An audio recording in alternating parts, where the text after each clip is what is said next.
ECSI fans, you want to revolutionize your sports investing habits? Allow me to tell you about WagerWire. WagerWire is an app that helps you become a superior bettor by allowing you to sync all your sports books and track all your bets in one place. See your current action, your betting history, and stats. You could also sign up for sports books and collect bonus offers. Follow them at WagerWire on X, as it's the best account on the platform. Head to App Store or Play Store now and search WagerWire and download the app.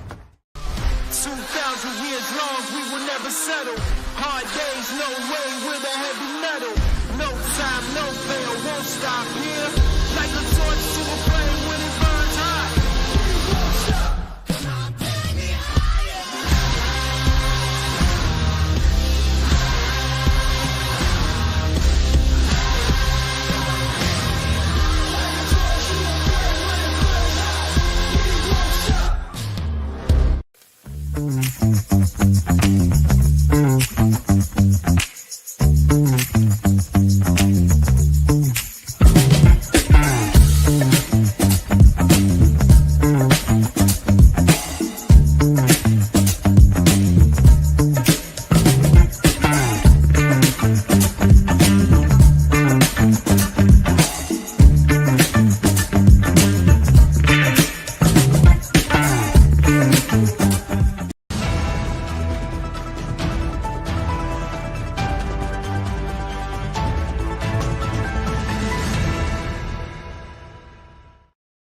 Good morning, sports fans from all around the globe. I am the host, Jeff Dawson, East Coast Sports Investors, and it's that time of the week for the Breakfast Bankroll with Adam Trigger at Adam Trigger WT, and of course, find all his work at Wager Talk. We're going to finally put the NCAA basketball season to rest.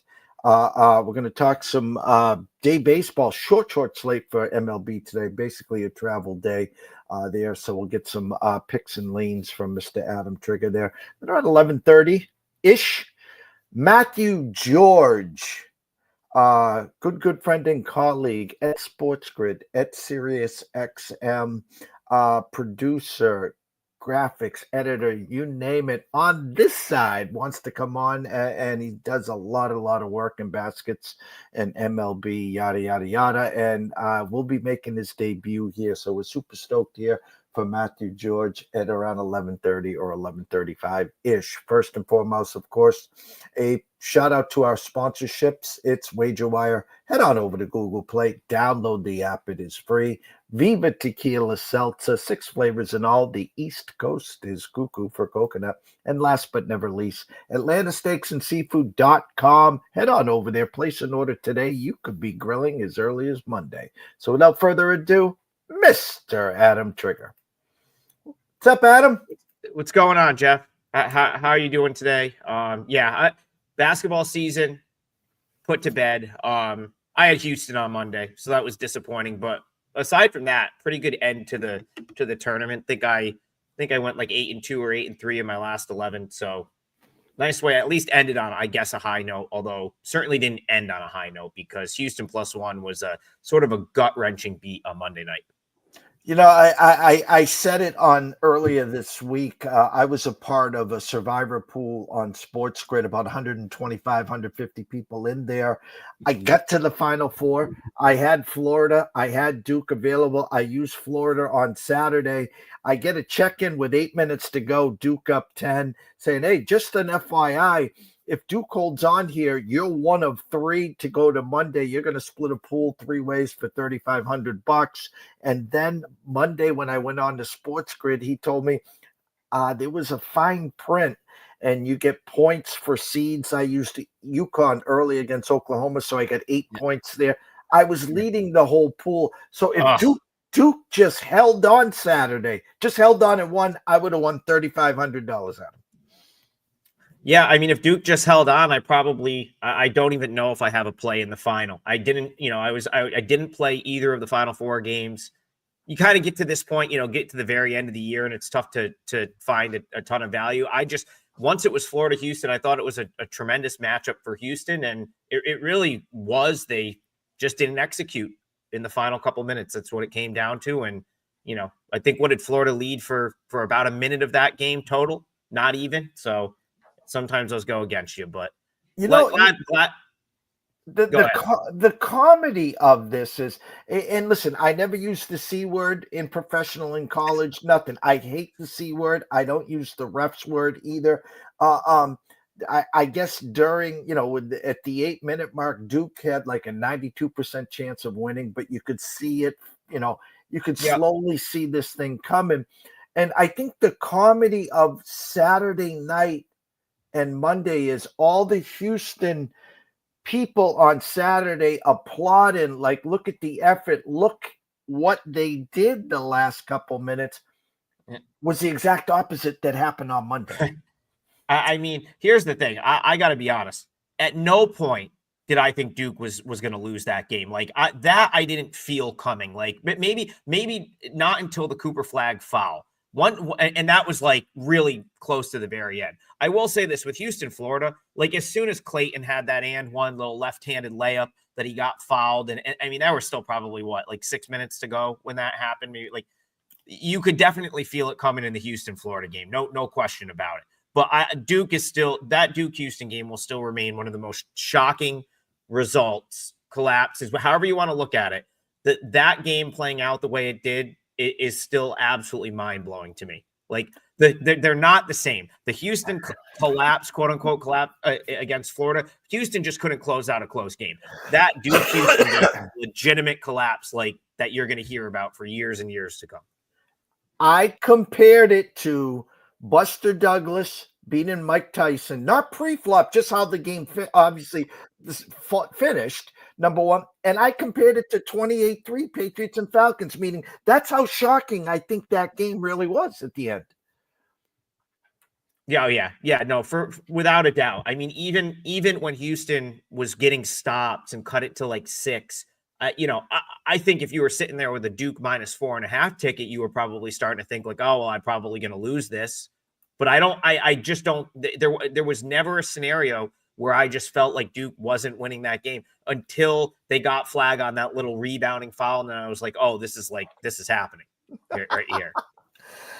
Adam, we're 2 weeks into the baseball season, and for the naysayers, they're not into it. It's Masters Week, and as I was bringing you on backstage to do our usual weekly huddle, I apologize. I had the Masters on, and I got the volume in my headset. I'm like, oh shit!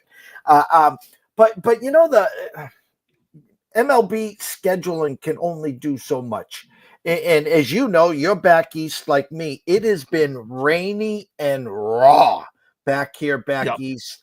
The Red Sox over the weekend put up a bazillion runs against the Cardinals. In comes the Toronto Blue Jays. I didn't see Dave Stewart pitching. I didn't see, some Roy Halladay, and the Red Sox can't score a run. And my initial question 2 weeks in, first week to this week, with how bad the weather's been back east, does that adjust any of your eyes or your handicap? Yeah, it certainly does. I still couple weeks into the season, like April's really challenging betting baseball because there's not enough in-season sample to trust what you're seeing. It's you don't want to totally rely on last year because no two seasons are the same. Guys have off season. Like there's so many factors that happen from like last year to this year where you can't just look at last year and say, okay, well, that's what's going to happen this year. But then like you're talking about stuff like, there's pitchers that we'll even talk about today, like that have made multiple starts in 40-degree weather. And that's not really how baseball is supposed to be played either. That's not, or certainly not optimal. I got asked to go to a Syracuse Mets game the other day. It was like 39 degrees and it was the 20-mile-an-hour winds. I was like, I'm not sitting outside in this. So yeah, no, you have to take that into consideration. And again, it's really challenging because I think at this point, maybe up until about May 15th, if you're handicapping baseball, you're sort of a hybrid of your projections from last year, like where you expect the teams to be coming into the season, and then trying to apply but this is what I'm seeing so far. And that's like, in my opinion, it's the most challenging 6 weeks of the baseball season because once you hit mid-May, Jeff, you can start to at least rely on, okay, I've got 6 weeks of in-season data here. this is probably like a good enough sample size where I can start to like stray away from my 2024 stuff or my projections coming in to the year. But right now it's you just don't have enough in-season data to rely on it, and it makes it very challenging because you're just playing a guessing game. It was kind of comical because Alex Cora addressed it. If you watch the Red Sox on Monday, Alex Bregman and a couple other guys had like the ski masks on, and it was brutally cold. I get it, but the comedy was he was asked, does the cold weather affect your team? He goes, listen, you can't bitch and complain in April because it's too cold, and then be excited because you're playing in October, meaning you're playing playoff and World Series baseball in October. So you can't have both the best worlds here, Adam. Yeah, it's just like, I mean, I think some of these players would tell you that, like, it's a lot tougher opening up a season at Fenway when it's 40 as opposed to like out in Arizona where it's the same temperature every day, climate controlled facilities and stuff like that. I love the charm of Major League Baseball and some of the old parks, outdoor parks. I really don't like when the game is played inside, but you have to wonder if some of these, like, next time around for some of these Northeastern teams, if there's not like a retractable roof or something on a stadium, like the Detroit's. Minnesota just got a new ballpark. They didn't want to do that. So it's interesting because all of the warm weather, like the places that get affected by extreme heat, Arizona, Houston, Texas, all figured out to put roofs on their stadium, but none of the Northeastern teams have. So it's just interesting stuff. I said short slate today. 2 games that you wanted to break down. First, White Sox and Guardians. I'm looking at Wager Talk right now. 110 first pitch. Cannon versus Gavin Williams. Opened up 7.5 under -15 cents. The Guardians -225. The White Sox +185. Guardians now -230. White Sox +204. The 7.5 is now a flat 7, and that's courtesy of our good friend Mr. Jeffrey Benson at the Circa in Las Vegas. Yeah, so I'm seeing the money line for the Guardians start to creep up even more. I think you're gonna see this get to -245, -250, unless White Sox money has come in, which is very possible. I haven't checked in maybe 10, 15 minutes. That would make sense, I think. So White Sox are 2-9 on the season, Jeff. They're actually 7-4 on the run line, +1.5. So 5 of their losses have come by 1 run, including both games in this series. And I think, like, you can look at that one of 2 ways. I've watched most of these White Sox games. I actually think they've played well. Like, they're having good at-bats. They're playing like decent baseball for the most part. And so you can look at this one of 2 ways. They're playing good ball, but they're also playing good ball and they're only 2-9. So what happens if they start to look like last year's White Sox, right? Like, because the fact that they're only 2-9 and have played well to this point is a little bit discouraging. That being said, I've kind of harped on this from the beginning of the season. You can almost get them pretty much game in, game out, Jeff. You can get them playable at a playable number +1.5. And if you've just done that this whole season to this point, you're up. You're up considerable, right? They're 7-4, and there's only, like, pretty much every single +1.5 line they've had to this point has been like it's been today. Even money, -110, -120. They're all playable, because that's the thing. That's what's misleading when you see a trend come out and they're judging you against the run line. Well, most of the times teams +1.5, that might be -180 for a lot of teams, right? Like on a day in and day out basis. So you're getting a playable +1.5 with the White Sox pretty much every time out.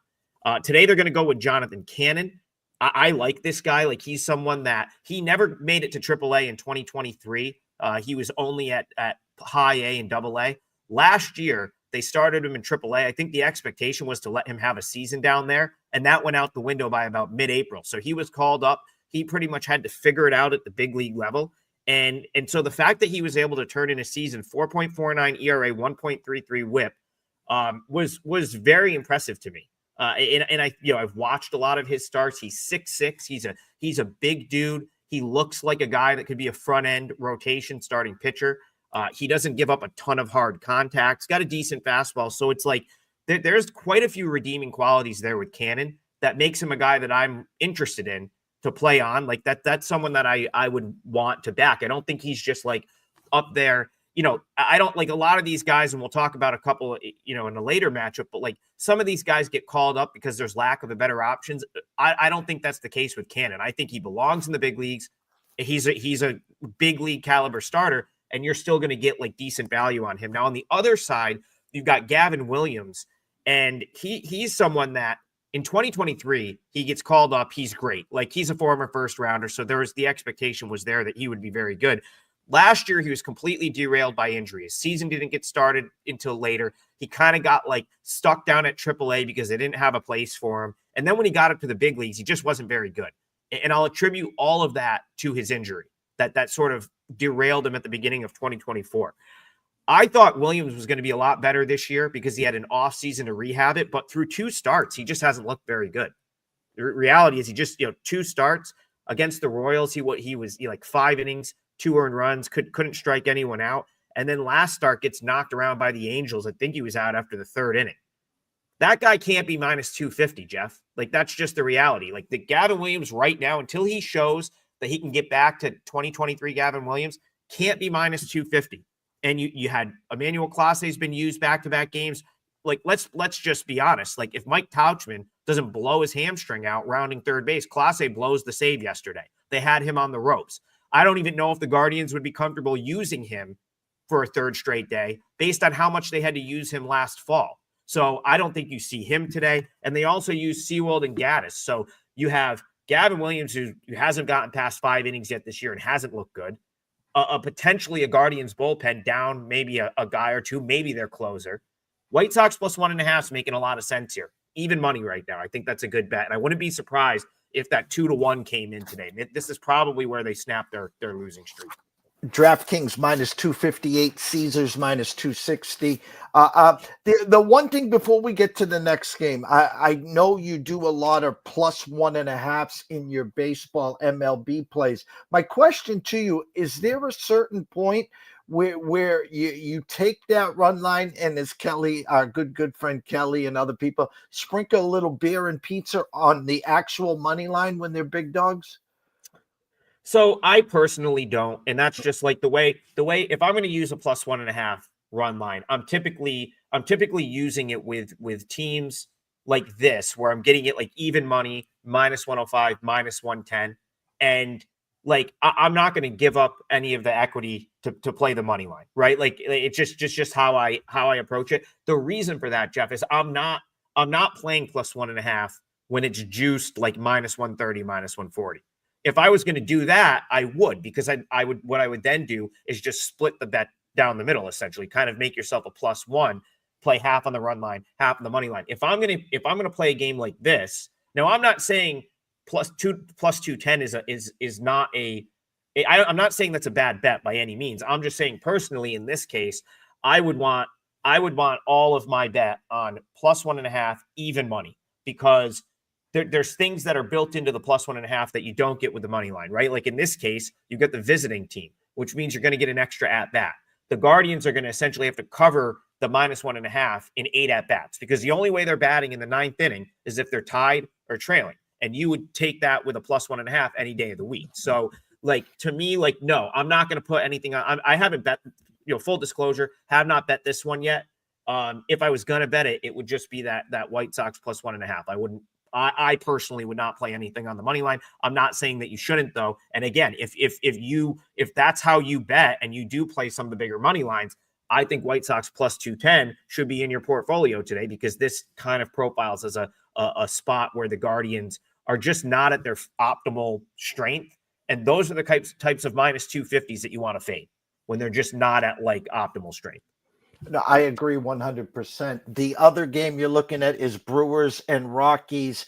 Priester, who just came over, I think from the Red Sox there, facing Feltner. Overnight, Milwaukee minus 115, Colorado minus 105, currently at the Circa. Milwaukee minus 122, excuse me. Rockies plus 110, 10.5 under, Adam. Yeah, so this is one I did play, and I disagree with the line move to Milwaukee a little bit. So I actually I actually have Rockies plus 102 here. That's what I played it at. It's now like plus 110, plus 112.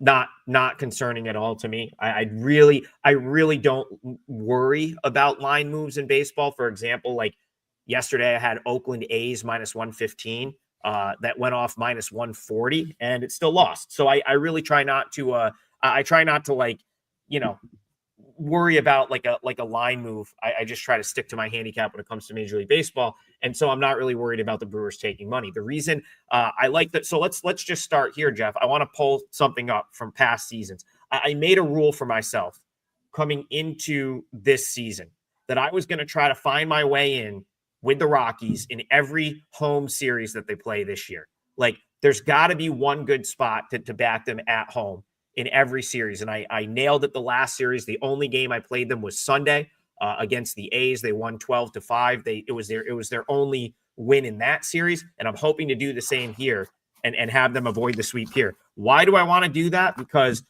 I'm going to read off their record for the past 4 years. 2024, they were 61-101, 37-44 at home.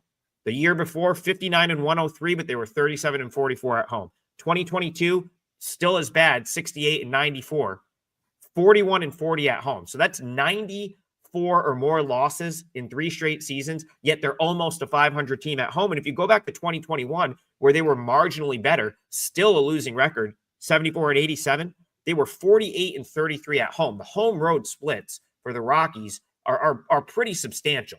And I don't think you should like necessarily like be backing them every game, but there seems to be a good spot in each series to jump in with them. And I think the good spot, I think where you want to target this team as a play is when they've got one of what I call these 4A guys on the mound, the quadruple A guys, Jeff, the guys that should be at AAA, but for lack of better options, they're at the big league level.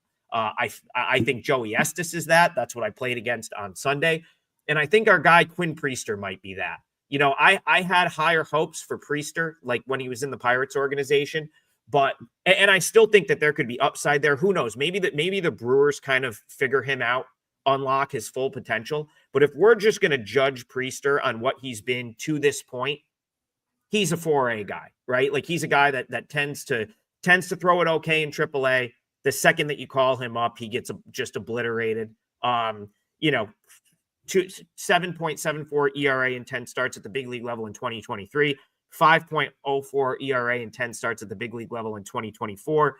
This will be his first. He just got to Milwaukee 3 days ago, as you said, comes over in a trade from the Red Sox organization. I don't know that like if the Brewers had any other options right now, I don't think he would be at the big league level. And they do, right? Like if you look at Nashville, AAA Nashville right now, there's quite a few good pitching options down there. You still have Tobias Myers working his way back from an injury. There's a couple of good young arms down there. So I think this is just more of like we need a guy to go out there today. My expectation is he probably ends up back at Nashville where they're going to try to they're going to try to take him and fix him, if you will.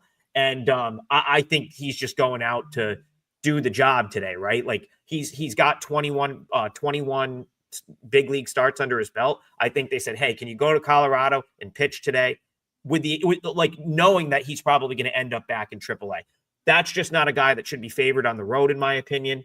And again, those are the types of guys that I think you want to target with the Rockies at home, because the Rockies have had such success at home in spite of being a bad team. That's the other thing you have to understand. They're having this success at Coors Field in spite of being a 100-loss team the last couple of years. So even if you look at the Rockies this year and say, hey, they're a 100-loss team, well, okay, they were a 100-loss team the last 2 years, and they still were almost a 500 team at home. They're going to have Ryan Feltner on the mound. He's a guy that I think is starting to figure out Coors Field. Like his numbers overall last year were okay, but if you look at his last 3 starts last year, quality starts against the Cardinals, the Diamondbacks, and the Dodgers. And then his first start this year, you want to talk about taking weather into consideration, Jeff? He pitched in a blizzard on Friday, like a legitimate snowstorm was his first home start of the year. And he actually wasn't that bad. I think 2 runs over 5 innings, kept them in that game, got a no decision, ended up losing the game late. So, he's starting to figure out how to pitch at Coors Field. I think that's why they've got him there, got him in the rotation. You're going to give me plus money on that setup. with a guy in Priester that just showed up a couple days ago. When he showed up in Worcester last year, Jeff, he got rocked. It took him like a month to get down with the new pitching coaches. I think his ERA was 9 at Worcester when he showed up in the Red Sox organization last year. It's just not a favorable setup for him. I think he's just like doing them a solid today, to be honest with you. Going to start this game, and he's going to keep that spot warm for Tobias Myers when they're ready to call him back up. Yeah, not a good setup for the Brew Crew today. I'll take the Rockies.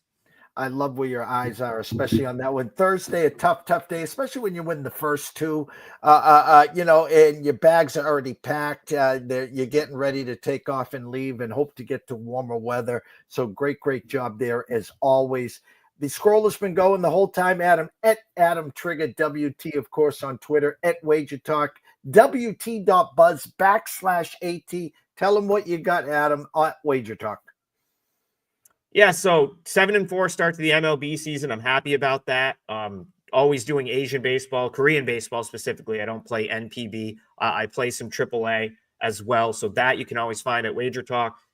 Every day I'll have my plays up. Today, I already gave you the one that I've got up right now. So I did the only thing I've played so far today is Rockies. Any plus money is good there. Like I said, I got plus 102. You can get plus 110 right now. I think it's a great bet, all things considered. But yeah, any other day, come check me out at Wager Talk, and you can follow me on Twitter at AdamTriggerWT. Adam, as always, thank you so much. Have an amazing rest of your week and weekend. We'll circle back and most likely be able to bring you on early next week. Looking forward to it, Jeff. Thanks for having me. Take care. Adam. Jared, hey, we're going to need you to tone it down with the Summer Friday thing, okay? What are you talking about? Well, for one, it's not summer anymore. Oh, really? Coconut. Also, who is this? I'm the caddy. Oh, he's my intern. Sorry, intern. I'm his intern. Yeah, he's doing a great job. No golfing in the office, okay? Summer Fridays are over. You can keep the Hawaiian shirt, but the rest of this stuff, all right? Are you grilling? Oh, yeah. Did you want a burger or a hot dog? No, grilling in the office. It's a good point. We should take this outside. No, that don't. You put that right back down. Yo, it's all in the hips. Oh, dude, come on, we gotta go. Let's go.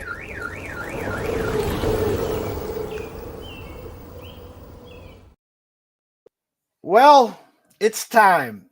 Good friend and colleague, Mr. Mathew George. How do I know him? I know him from Sports Grid. He's the one that texts me and asked me to come on like last night with Scott Wetzel and Dave Showerpan. Does a lot of work with Sirius XM as well. And we've been going back and forth about with this. And then it's time. It's time to get him on the other side of the mic.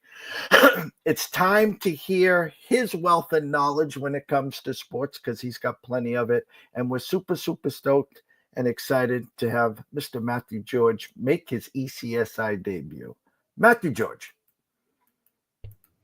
Hey, Jeff, what's going on? How are you? Appreciate you having me on. Oh, well, it's great to have you on. You're here. You made it to the big leagues. You're always behind on the headset, the mics. You're putting up the beautiful graphs. It's time to get you on this side. And before we get into some NBA games, some props and stuff that you have, first, of course, ECSI wants to welcome you. But second of all, tell everyone about your journey. Tell them about how you got to where you are today through schooling, through your passion, through sports, and of course, with all your work with Sports Grid. Yeah, the first time my love for sports was growing up was baseball, first and foremost. But then as the years went on, when I went to high school and college, basketball just grew into my life really a lot more. And I started covering a lot of basketball when I was doing a radio show at Iona University. And at the time, it was just a once a week radio show talking about all sports, but mainly NBA, because that's what I like playing and that's what I like talking about. And then I did a lot of classes where I just did a bunch of them where I covered a bunch of women's basketball games with Iona's team. And from there, I've been covering, sports throughout my life with Sports Grid and with Sirius XM, and I started recently as an audio editor at Sirius XM. Did a lot of sports writing in terms of graphics, being a producer, and a technical director at Sports Grid. So it's been a long journey, and I'm hoping to continue it as I'm only 26. So my sports career can only go so far in my life, but I want to keep continuing going forward with it. Well, I wish I could say I was 26 with all my wealth and knowledge, because OMG, I think I'd have my feet up by 31, 32, but that's what we're hoping to get you there. Before we get into tonight's games, I have to ask you, big fan of Sports Grid, of everyone there. I enjoy so many people. We have a lot of, we call ourselves the Bridge to Sports Grid. We do weekly shows with Brady Cannon. We've been doing that now for 3 years. Adam, excuse me. Andrew McGinnis, we've been doing shows for 4 or 5 years. It comes on with Gabe and Cam. We do have Cam Stewart on occasion. Lou Finicaro, Paul Stone. The list is endless. But one guy I haven't had on, and I got to get on, and I know you do a lot of work with, so I'm really setting you up here. Give us the scoop with Coach Young. He just, the thing with Coach is this is, I'm a market reader. I read numbers like there's no tomorrow. Coach will tell you where Mathew George played middle school ball and AAU ball, and he'll talk about the weave. He'll talk about the amoeba defense. Talk about Coach Young and your work with Coach Young. So Coach and I do a podcast twice a week called Betting Above the Rim. Each and every week, and then also during the weekend, we did a college basketball show, and now this weekend we're doing a pro basketball, since the college basketball season is over with Florida winning national championship, and we do everything in terms of college, NBA, and WNBA. We cover everything in terms of updates, injury updates, anything in terms of game updates and all that kind of stuff. So we do it from the betting market perspective, and also from the news perspective of updating everybody on what's going on in the basketball world. And Coach just has a great personality. He has the love for the sport every single time in whatever we talk about. Unfortunately, he did have a bad beat on Houston winning the national title. So and on my end, I had Florida win the national championship, so kind of had a double-edged sword there, which kind of sucked. But on his end, but he was really high on Houston. But yeah, he has that passion. He's been a coach. He's been the basketball coach for most of his life, especially with Monmouth. And then now is with us at Sports Grid, where he talks everything, and we talks everything basketball, and goes through everything in terms of the analytic perspective to how teams really scheme against each other, especially with college basketball. And he really goes into detail and gives you the scoop each and every time. I 2 daughters, one graduated, one is attending UConn. I'm was a season ticket holder. I was there when they were the last year, the AAC. I knew with Dan Hurley, I knew with them coming back to the Big East, it was time to get on board. Now, I live on Cape Cod, Mass. I live 2.5 hours from Stores, 3 hours, 15 minutes from Hartford. So I would give most of my tickets away. I was in the bottom floor. I was about 10 rows from the court. I absolutely loved them. I still get chills. Now, I never saw a national championship, until the last couple of years, obviously. And I'm going now to the women's team here. A drought for a while for Gino, but the women's with Paige Beckers, with AZ, with Sarah Strong, I thought it was an anomaly, Matthew. The fact that the regular season, they go into South Carolina, they beat them by 30, they stopped the 77-game winning streak, and here they are, each playing for a national title. UConn 7-point favorites, and they did it again. So my question to you is, last year, Dawn Staley got all upset because here she was going for another national title, and that's all we talked about was Caitlin Clark in Iowa. And now this year, that's all we talked about was Gino and Paige. And Paige will be the number one pick in the WNBA. Give us an overview of the season in the women's, the finale. But my big question to you, Matthew, is Paige, number one pick, where most people, that's all they think about now in women's basketball is Caitlin Clark. Will Paige have any kind of effect, or is it just the Caitlin Clark show?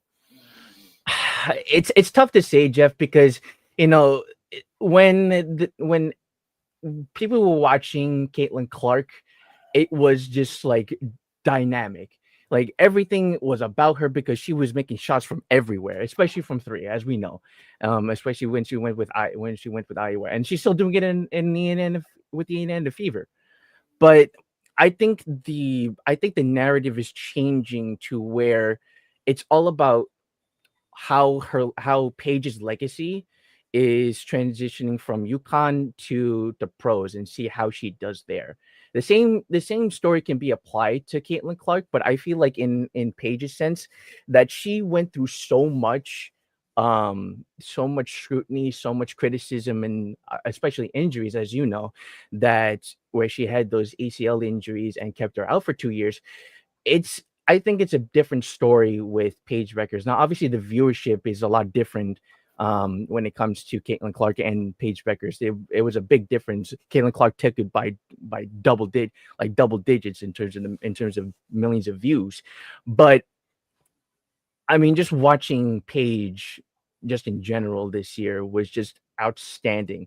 Like she was the leader of the team, and she's going to be, but the way she pulled herself with AZ Fudd, with Sarah Strong, with all these players that she had on the team, and compete for a national title is insane to me. And not to mention that she beat one of the best teams in the country in Dawn Staley and South Carolina, where South Carolina, like everyone was really good on that team, but got exposed in the national championship. So it's a great feeling for Paige Beckers. I was all over it on social media where she, had everything, just full emotion and everything. Especially with their press conference when I saw it right after. And, shout out to UConn. I mean, they did a great job.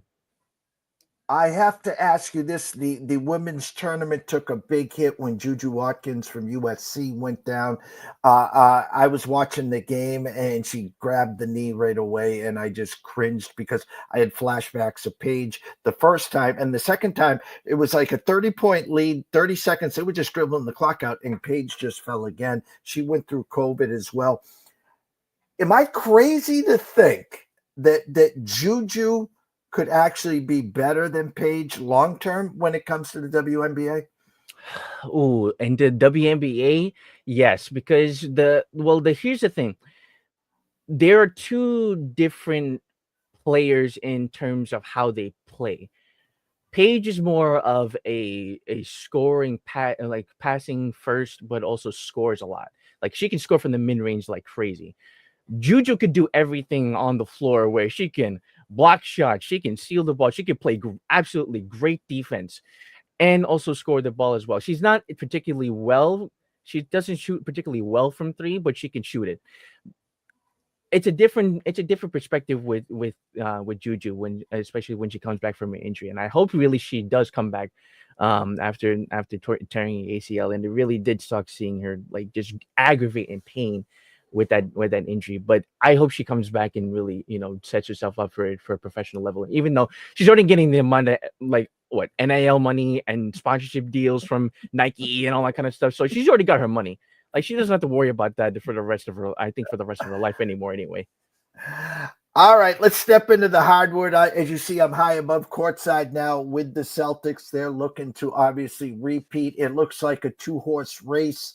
Celtics in Cleveland. As we talked last night on Sports Grid, the shocking firing of the Denver coach and 4 games left and the GM. I guess I'll ask you 2 questions. Obviously, I assume you are surprised at what Denver did there, number 1. Number 2, back east, just a two-horse race once the playoffs finally start with the Celtics and Cavs? Yeah, I to go with the first question with Denver. I mean, it kind of made sense on why they fired Mike Malone. It really does. It really does suck because he did win an NBA championship with them just recently in in this 2020 decade. But there's a big reason why he got fired, and it's not just only because of the last 4 games that they lost. Of course, Jokic put up a 61-point triple double and a 41-point triple double and still lost. Like, come on, how do you lose both games, especially one in OT, and you still lose with this guy putting up a triple double? Like, that's insane. So, not only that, but the game against the Indiana Pacers was just really bad. It was really bad coaching.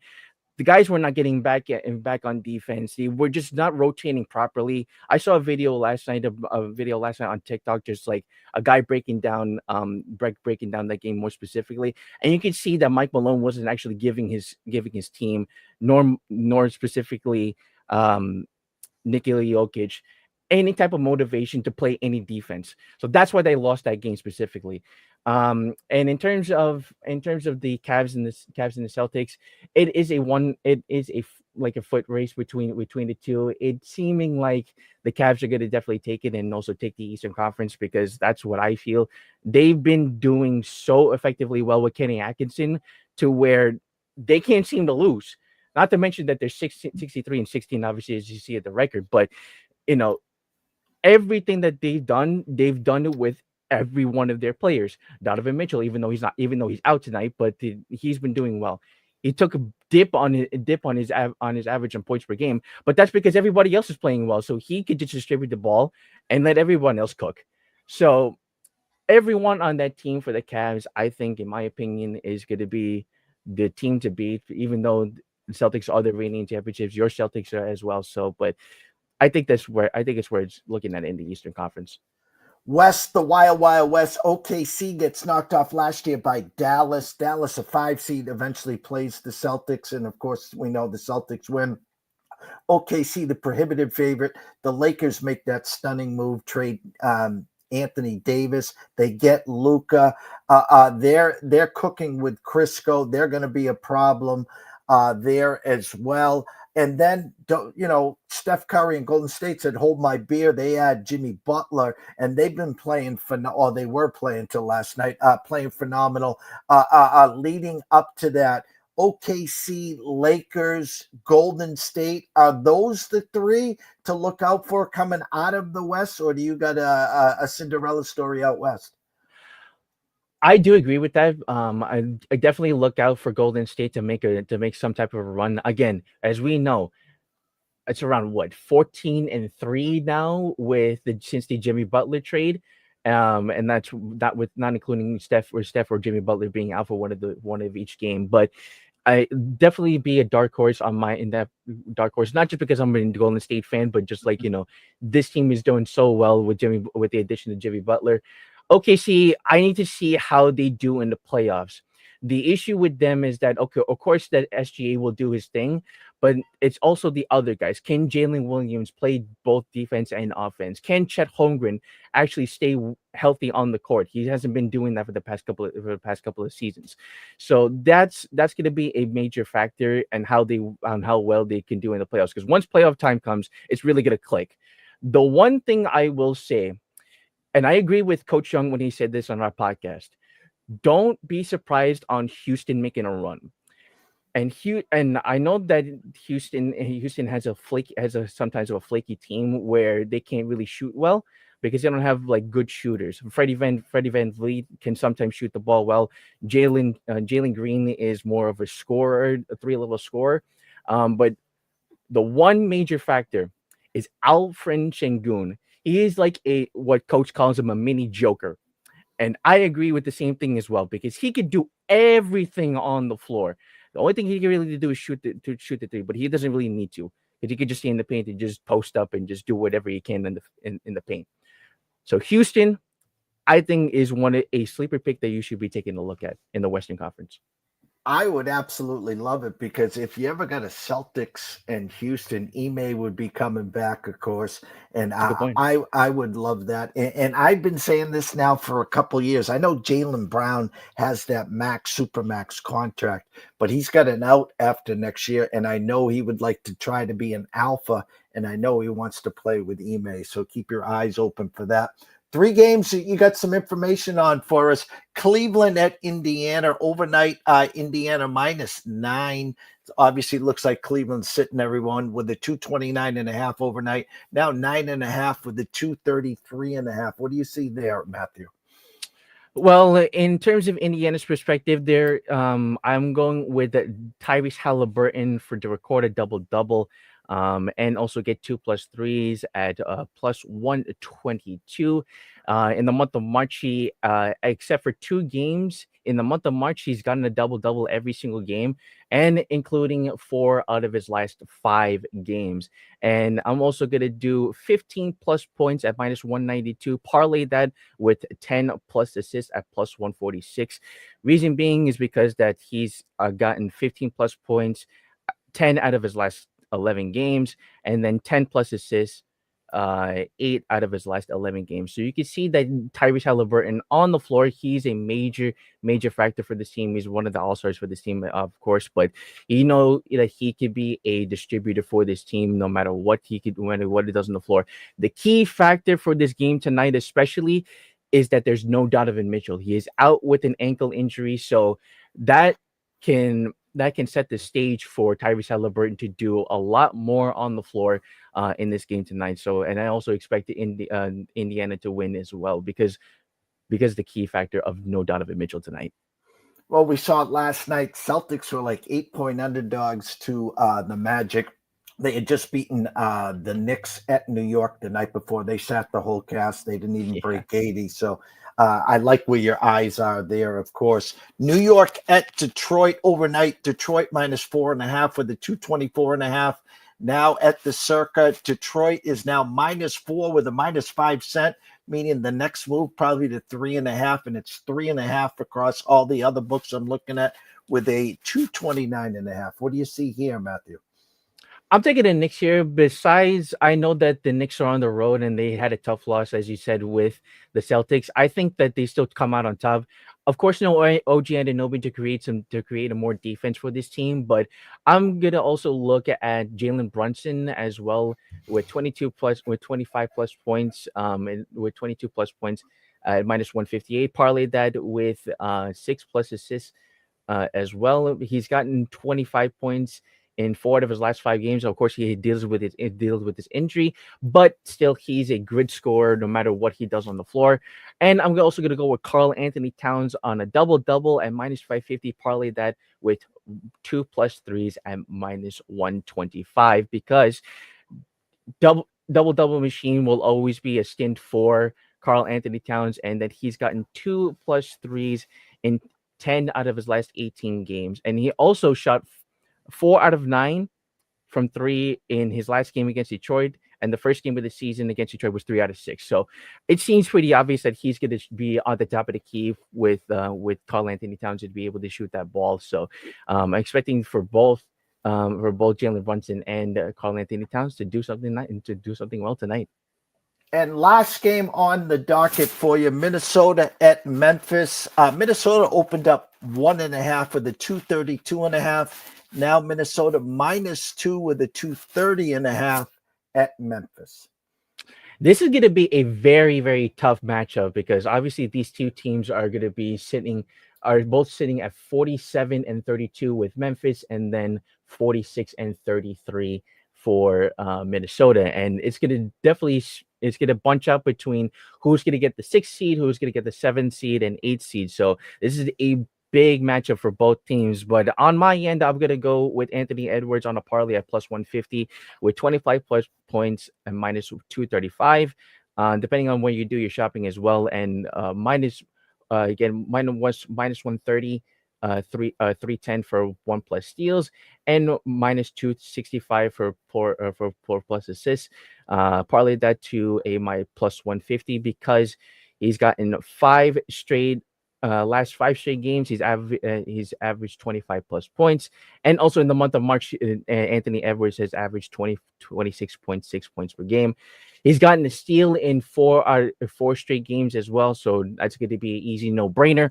And not to mention 4+ assists. He's gotten 8 out of his last 10 games with 4+ assists. On the other side, John Morant and parlay of a 1+ 148, 25 plus points and 6+ assists.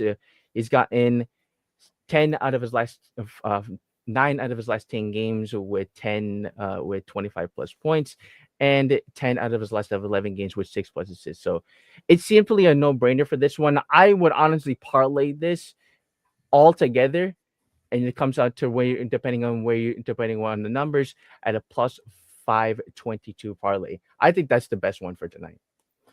Well, listen, we could talk for hours here, of course, and welcome. Your debut was absolutely off the charts. As we always wrap up this show here, I give the mic or the ball a nice little two-handed chest pass to you to tell everyone where they can find all your work, Mathew.